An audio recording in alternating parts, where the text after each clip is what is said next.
like that wouldn't be hard to move if you wanted to lay on the So bed. I bought an RV. They put it on the bed to discourage people from laying on the beds. Yeah, we keep seeing that. I bought an It's gotta be what RV. it But is. that being It said, doesn't make any sense otherwise. in the RV, I have a crazy thing.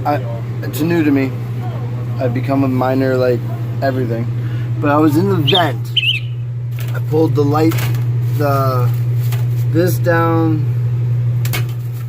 I pulled this thing down. I know. Yeah, I'm like, there's got to be a nest of something in here.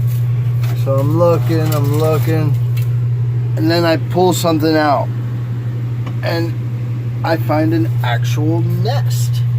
I found like a bird's nest. I don't know what kind of birds they were or what type of eggs they were. They're old. Looks like they didn't hatch, poor guys. But that's crazy. That's super crazy. But RVing, new experiences.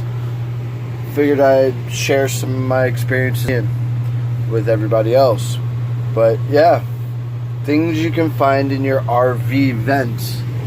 Oh, I put these new lights in. They're LEDs instead of the normal bulbs. I got these like LED things, so they're so much brighter. But yeah, just figured I'd throw out a video. I see all these other people doing RV videos. Might as well throw a couple in. Y'all have a good day.